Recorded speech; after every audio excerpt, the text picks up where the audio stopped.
We got a whole lot of love, a whole lot of love. We got a whole lot of love, a whole lot of love. We got a whole lot of love and a whole lot of love going on.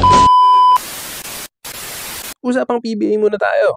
Isa ang token tech sa mga kuponan sa PBA na maraming tumatak na mga talented imports. Isa na dito syempre si RHJ, Rondae Hollis Jefferson, na talaga namang legit NBA caliber.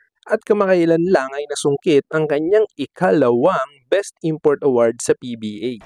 After garnering 57.4 statistical points after the semifinals of the ongoing 2024 PBA Governors Cup, habang pangalawa naman sa kanya si Justin Brownlee na kanyang katunggali sa finals na isa sa mga kinoconsider among greatest imports sa history ng PBA. 2015 first round, 23rd overall pick selected by the Portland Trail Blazers, pero ang draft rights niya ay na-trade sa Brooklyn Nets. October 28, 2015, nakapag-debut si RHJ sa Nets kung saan nakapagtala agad siya ng 8 points and 5 rebounds coming off the bench. At November din ng taon na yun ay naging starter na siya sa team. Kaya't hindi na rin nakakapagtaka kung bakit napakaganda ng mga larong ipinakikita niya sa PBA. Matatandaan na siya din ang import ng TNT na unang nagpatikim ng talo sa finals kay Justin Brownlee. At madungisan ang perfect record nito na laging makuha ang championship kada makakapasok siya sa finals. Tumungo naman tayo sa mga iba pang nagdaan na imports ng TNT franchise na talaga namang tumatak sa ating mga PBA fans. Silas Mills, former varsity player of Salt Lake Community and Utah State. Naglaro sa Phone Pals noong 1998 during Centennial Cup. Nasungkit nila ni Artemus T. McClary or T. McClary ang 1998 Centennial Cup sa isang one-game championship, a special tournament sa season na yun bilang pagbibigay pugay sa ating centennial year bilang isang independent country.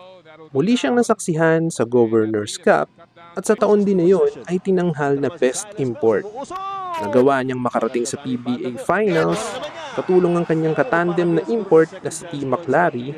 Nakaharap nila ang Formula Shell, Super Unleaded, na nooy si John Best at Donald Williams naman ang mga imports. Matatandaan dalawahan ang import natin noon dahil ilan sa mga players natin na naghahanda para sa national team. Bigong matalo nila Mills ang Shell noon sa pangunguna ni Tower of Power Benji Paras at nagtapos ang finale sa Game 7. Isa si Mills noon sa mga iniidolo ng kabataan na PBA fans sa husay niyang maglaro at sa pagiging simple. Gerald Honeycutt, selected by Milwaukee Bucks in the second round at 38 overall pick noong 1997 NBA Draft. Nakapaglaro sa NBA ng 2 taon sa team ng Milwaukee at Philadelphia 76ers, kung saan nag-average siya ng 5.1 points per game. Naglaro sa TNT noong 2002 Commissioner's Cup at tinanghal na Best Import, nearly averaging 26 points, 12 rebounds, 5 assists, at 2 steals kung saan talaga namang na-domina niya itong mga nasabing stats. Idagdag pa na siya din ang top 3-pointer noon.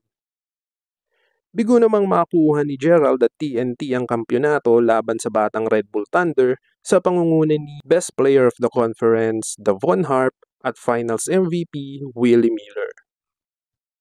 Muling bumalik noong 2005 Fiesta Conference at muli ding tinanghal na Best Import. Ngunit muli ay bigo pa rin makasungkit ng kampyonato. This time ay makakaharap naman nila ang SMB. Big man with smooth and fancy moves, dyan nakilala itong si Honeycutt. At maraming nagsasabi na fans na swak pa rin ang style ng laro niya ngayon, lalo't may tira ito sa labas gaya ng mga big men natin ngayon. Isa pang memorable sa kanya, pagsasayaw, Richard Howell. Ang American-Israeli pro basketball player ay isang beast inside the paint para sa TNT. 2014 Commissioner Cup Best Import Awardee na nag-average ng 19.5 points, 18.6 rebounds habang nagpo-produce din ng 1.7 assists at 1.6 steals. Naging dominante ang TNT sa pangunguna niya at nagawa nilang tapusin ang elimination sa malinis na 9-0. Hanggang sa umabot pa ito ng 13 games, isa sa pinakamahabang streak bukod sa 19 games record ng Chris pa noon syempre. Nakalasap sila ng unang talo sa Game 1 ng Finals kontra Sunny Coffee Mixers. Sa loaded na lineup ng TNT noon ay talagang nag-complement ang laro niya. Big man ang kulang sa team noon at talaga namang nagampanan niya at higit pa. Rebound, defense, and easy basket, yan ang naging role niya.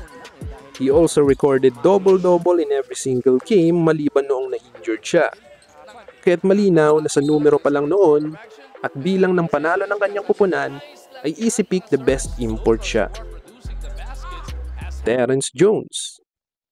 Selected by Houston Rockets with 18th overall pick noong 2012 NBA Draft.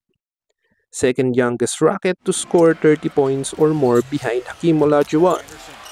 Matapos ang 36 points na kanyang naitala with 11 rebounds and 2 blocks noong January in 2014, hindi na nakakapagtaka kung ano ang kaya niyang ipakita sa atin sa PBA. With 1,254 votes from media, players, and league's commissioner's office, tinanghal na 2019 PBA Commissioner Cup Best Import si Jones. The product of Kentucky has been nothing short of impressive sa kanyang unang pagsabak sa Asia, posting 30.2 points, 15.7 rebounds, 7.5 assists, 2.8 blocks, and 1.8 steals through the semis. Habang sa finals naman, ganong numero pa rin ang kanyang ipinakita with 35.3 points, 14.3 rebounds, 8 assists, 3.7 blocks, at 2 steals. Isang dominanting import na talaga namang kayang bumuhat ng team at isa din sa nakapagdagdag ng sigla sa liga dahil talaga namang inaabangan siya ng mga manonood maging supporters man ng kalaban. Watching him sa PBA nga naman ay talagang parang nanood ka na rin ng pahapyaw na laruan ng NBA.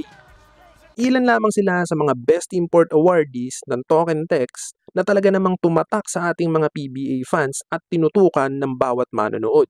Special mention natin syempre ang nag-iisang Paul Harris. With Paul Harris, TNT only lost 3 games in the 2011 Commissioner's Cup. Isa sa elimination at isa sa best of 7 finale nila against Ginebra. Hindi man nakasungkit ng Best Import Award, si Harris naman ang unang import na nakakuha ng PBA Championship para sa Token Text. By winning the Commissioner's Cup, Harris also helped TNT set up its Grand Slam chase para sa 2011 PBA season.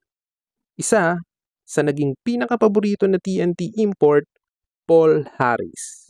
At yun ang mga talented at mga hindi malilimutang best import ng Token Text sa PBA.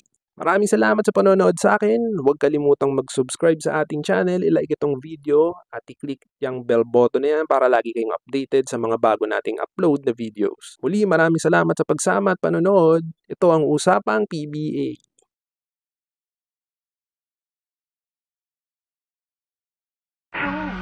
We got a whole lot of love, a whole lot of love. We got a whole lot of love, a whole lot of love. We got a whole